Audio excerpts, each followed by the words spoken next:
Tag og maayong adlaw sa mga Pilipino ug atong mga tigpaminaw ron sa Coastal Road diin naa dito ang mga dagkong construction sama sa kining Bukana Bridge nga maayo kayo pagkahimo sa China Road and Bridges Corporation. Og ang mga taga DPWH ayaw na ninyo ang kuna ha. Ang kuno ninyo kanang ma-apply over. Unay ang kuno ninyo nga maulaw punta na babasig mahuman na lang ang Samal Island Davao City Connector Bridge, mahuman na lang ang pinakadakong tulay sa Mindanao, ang kanang ma-apply over di pa na mahuman.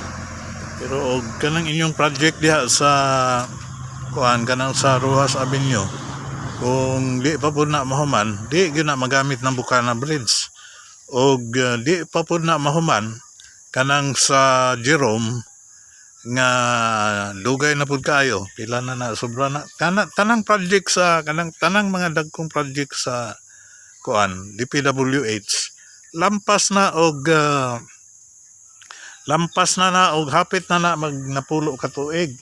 Unya gani na mga comment diha sa atong mga vlog sa kuan diha, mga vlog sa atong construction diha sa ma-apply over nga pag ingon ni Secretary Vince Dizon nga iyang imbestigahan ning kalit og ka paspas ang trabaho diha, mao nang nakaingon ta nga basig moabot ang New Year 2026 maagi-ana gyud na mahumana niya ang sakripisyo sa mga motorista diha.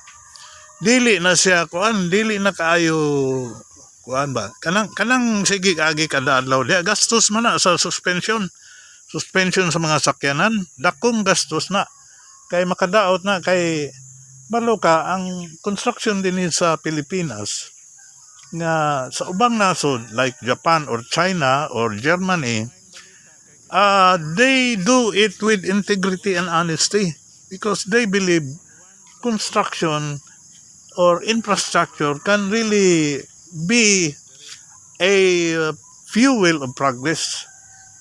It is one of the major vehicles for progress, economic progress, and the progress of the people. Pero diri ang ning progreso, ispuko mo na niabot na og $13 trillion ang atong utang sa panahon ni Presidente Digong. 13 trillion dollars na. Kana laging og sa engineering pa anang engineering mga engineer good structural kasagaran na di kay sila anang beauty ba og ang architecture pod kuan man ang ilaha kanang aesthetic, the word is aesthetic.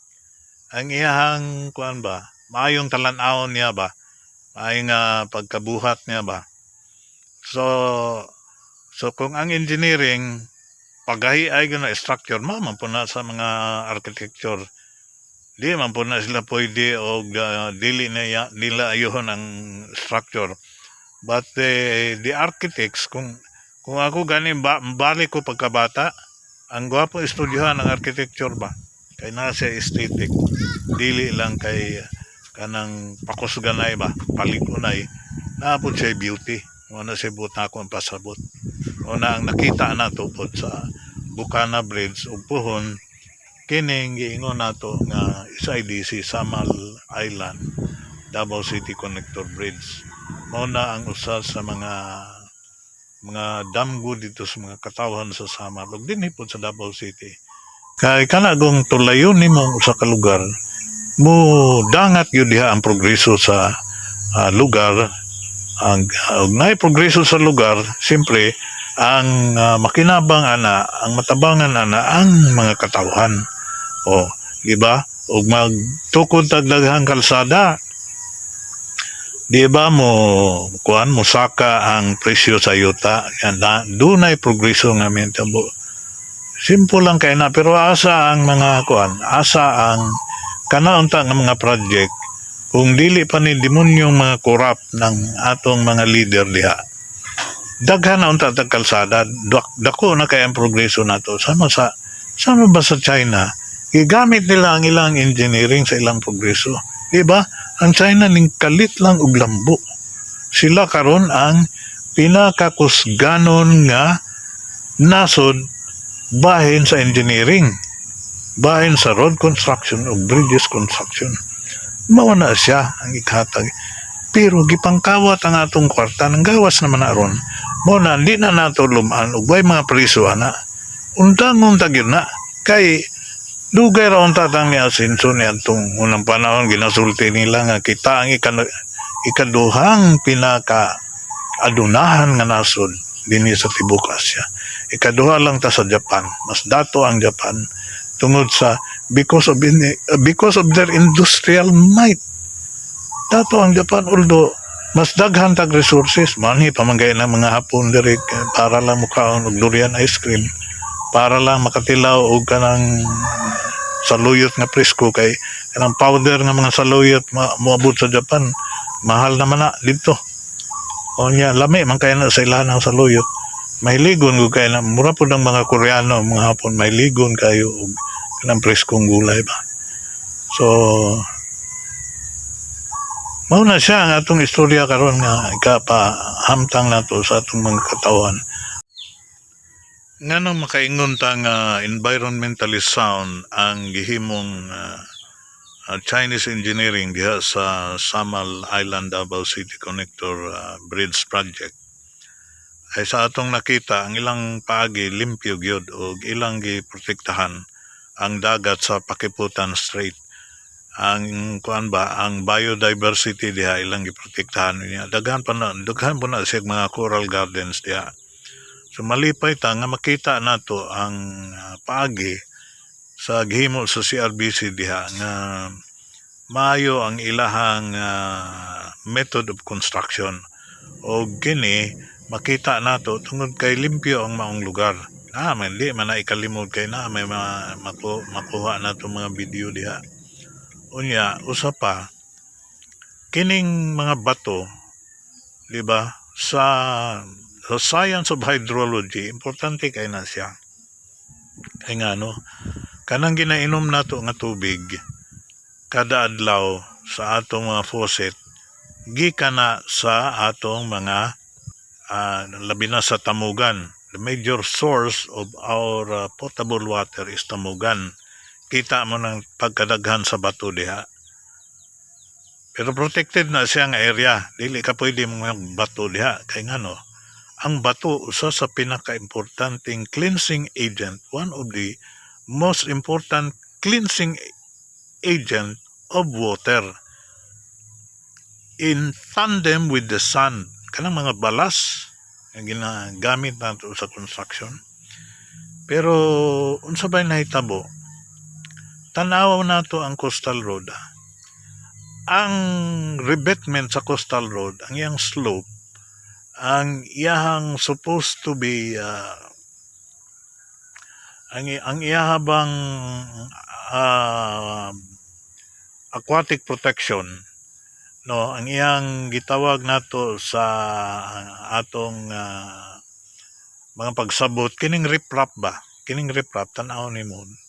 The whole coastal road, the length and breadth of the whole coastal road is using sand and gravel. Kadtong mga mahinungdanong bato nga mga tag 8 inches, tanahon ning unsa ang makita nimo unsa ang hunahuna aning atong DPWH ba. Kung asa nakasentro ang ilang hunahuna. Kita man na nato ron ang lagwang naman gay ng uban. Kato si Secretary Bunuan, tuwa naman daw sa US, so, ngano man na, sibat naman ng mga tao dere. Tanawa, kung yung taong yun, pag nakigbulahan yun sa mga senador, yung mga naririnig nating mga Senate hearing nila, ang sinasabi noon, pag tinatanong siya ng mga senador dyan, ng ng mga issues of corruption din. Tinatanong siya kung bakit bungkal ng bungkal sa mga kalsada nga maayo pa man siya, maagian pa man, ligon pa man. Bakit ko nasabi na nakipagbulahan siya? Kaya ang giingon niya sa mga senador, kuan mangguna ang actually tanaw nimo ang surface ang agianan mismo nga kalsada medyo hapsay pa siya, ligon pa siya tanawon, pero ang ilawom daw kuan na kanang nadugta na. Kaya mo na inistoryahan mo ra pag giluko ta ni mga tawhana sa kining naas gobyerno maay na lang ning kang Secretary Vince Dizon doon, arang-arang na lang. Wa gyud sa kadaghan sa corruption na ng mga tawhana na karon ra na ng gawas. So mo na dili ba ni sign of corruption? Corruption in the mind and corruption in the action. The whole 18-kilometer stretch of the Davao Coastal Road, the revetment that is facing the Davao Gulf is supposed to be a kind of riprapping. Ha? Tag-8 inches ko ng mga bato nga ilang gidapat diha. Pero unsay nito, buwa ka na makitang riprap ana. Ang makita ni gibutangan nila mga dagkong bato, gitabunan ra po nila semento. O di ba waste na siya, waste of our wealth and materials in the rivers. Kanang mga dagkong bato, gatong mga balas, di ba? Igora gitabunan, semento naman di ay, ngayon gibutangan pa maglagkong bato na, asa man na gipanguha. Maay na lang, kay ang atong Tamugan River, protektado na. That is all 18 kilometers karon. Matandi nimo, makumpara nimo. You can compare with Chinese engineering sa Bukana Bridge. Ang riprap nila, ang embankment nila, ang revetment nila, every side of it. Kaya una ka mo saka dito sa Bukana Bridge, sa level bridge nga tulay. Pantay man na, kana nga tulay pantay na. Una ka mo saka dito naman sa road connector, naman sa road approach, ang iyang gentle slope. Ang iyang hanayhay nga bahin, una kakaabot sa tulay. Tanawa. Gigamitan nila mga dagkong bato, pero makita ni mo riprap ang gamit nila. Makita ni mo mga bato. Kaya ang engineering good, architecture and engineering goes with it. Kining gitawag sa engineering, kanalaging og sa engineering pa, anang engineering, mga engineer good structural kasagaran na di kaya sila anang beauty ba.